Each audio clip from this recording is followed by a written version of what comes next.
ಇದೇ ಕೈವಾರ ತಾತಯ್ಯ ದೇವಸ್ಥಾನ ಚಿಂತಾಮಣಿ ಹತ್ರ ಇರುವಂಥದ್ದು. ಇಲ್ಲೇ ಮೇಲ್ಗಡೆ ಒಂದು ಗುಹೆ ಇದೆ. ಆ ಗುಹೆನಲ್ಲೇ ಕೈವಾರ ತಾತಯ್ಯನವರು ಧ್ಯಾನ ಮಾಡ್ತಾ ಇದ್ದಿದ್ದು. ಈಗ ಅದೇ ಗುಹೆಗೆ ದೇವಸ್ಥಾನ ಕಟ್ಟಿದ್ದಾರೆ. ಆ ದೇವಸ್ಥಾನದಲ್ಲಿ ಈಗ ಧ್ಯಾನ ಮಾಡೋಕ್ಕೂ ಸ್ವಲ್ಪ ಜಾಗ ಮಾಡಿದ್ದಾರೆ. ಆದರೆ ಮೇಲ್ಗಡೆ ಎಲ್ಲ ವಿಡಿಯೋಗ್ರಫಿ ಫೋಟೋಗ್ರಫಿ ಅಲೋ ಮಾಡಿಲ್ಲ.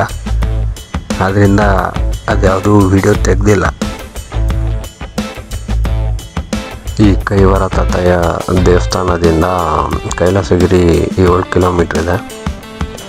ನಾವು ಬೆಂಗಳೂರಿಂದ ಬರ್ತೀವಿ ಅಂದರೆ ಈ ಕೈಲಾಸಗಿರಿ ಒಂದು 80 ಕಿಲೋಮೀಟ್ರ್ ಆಗ್ಬೋದು.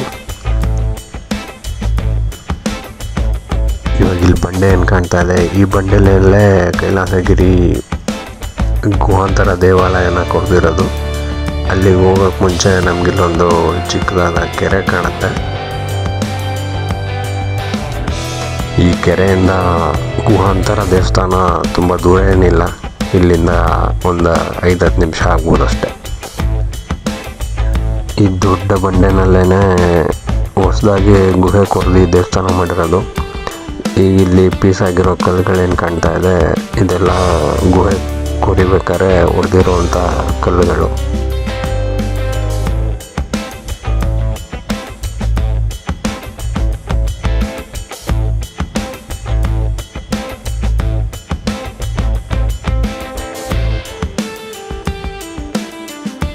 ಕೈವಾರ ತಾತಯ್ಯನವರು 1730ರಿಂದ 1840ನೇ ಇಸ್ವಿವರೆಗೂ ಇಲ್ಲಿ ವಾಸವಾಗಿದ್ದರು ಅಂತ ಹೇಳ್ತಾರೆ.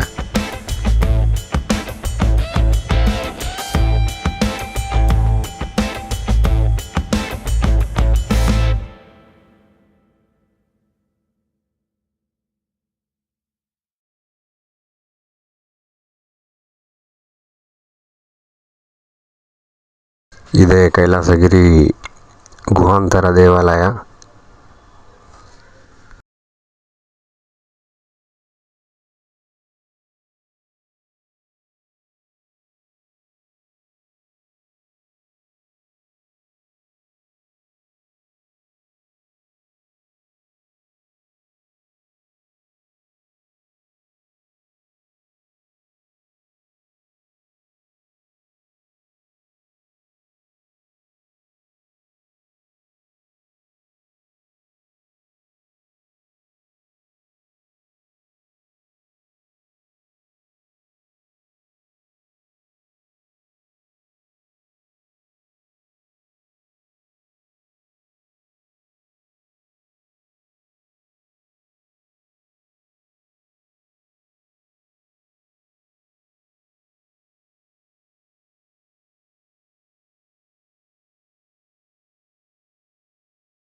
ಈ ಗುಹಾಂತರ ದೇವಾಲಯ ಒಳಗಡೆಯಿಂದ ಇದೇ ರೀತಿ ಕಾಣೋದು.